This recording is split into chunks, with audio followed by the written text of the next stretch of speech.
어제 기업활력 제고법, 일명 원샷법이 국회에서 통과됐는데요. 이후 정치권은 나머지 쟁점 법안 처리 문제를 놓고 여전히 공방을 벌이고 있습니다. 이런 가운데 여야는 설 연휴 귀향 인사에 나서며 이 설 민심 잡기에도 주력하고 있습니다. 국회에 나가 있는 취재기자 연결하겠습니다. 이승현 기자. 네, 국회에 나와 있습니다. 네, 일명 원샷법, 기업활력 제고 특별법은 참 우여곡절 끝에 어제 통과했습니다. 하지만 나머지 쟁점 법안을 놓고는 여전히 여야가 공방을 벌이고 있다고요? 네, 그렇습니다. 이 선거구 획정과 나머지 쟁점 법안 처리 문제를 놓고도 여야는 오늘 아침 회의에서도 뚜렷한 입장 차이를 재확인했습니다. 먼저 새누리당 조원진 원내수석은 원샷법이 처리되면 나라가 큰일 날 것처럼 말하던 야당 의원 25명이 찬성을 해서 어제 법안이 처리가 됐다면서 또 다른 쟁점 법안인 파견법 역시 나라를 망치는 법안이라고 주장해서는 안 된다고 야당을 향해 공세를 퍼부었습니다.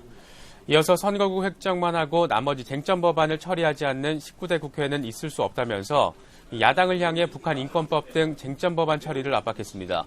김정은 정책위의장은 선진화법 개정과 관련해서 19대 국회에서 결자해지 차원에서 해결하고 가야 한다며 야당이 동의하면 법안이 통과되고 반대하면 통과 안 되는 만장일치제법을 고쳐야 한다고 강조했습니다.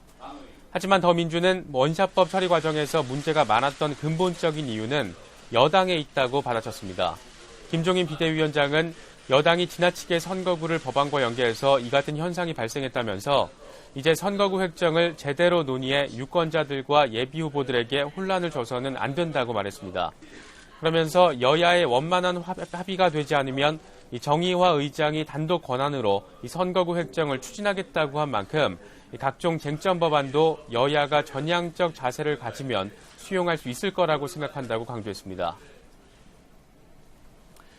네, 그런가 하면 설 연휴를 앞두고 여야 모두 이른바 설 민심 잡기에 주력하는 모습이군요. 네, 그렇습니다. 본격적인 설 연휴 이제 하루 앞으로 다가오면서 여야는 모두 설 민심 잡기에 본격적으로 나선 모습입니다.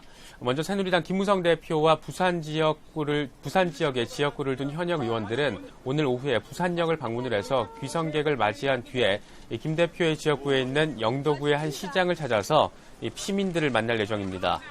김종인 비상대책위원장 등 더불어민주당 지도부는 오늘 오전에 잠시 뒤에 서울 용산역에서 호남선을 타는 귀성객들에게 인사를 한 뒤에 서울 용문시장을 찾아 설 인사를 나눌 계획입니다. 또 국민의당 안철수 천정배 공동대표 역시 서울 용산구의 한 아파트를 방문해 전업주부들과 현장 간담회를 열고 민심을 청취할 예정입니다. 지금까지 국회에서 YTN 이승현입니다.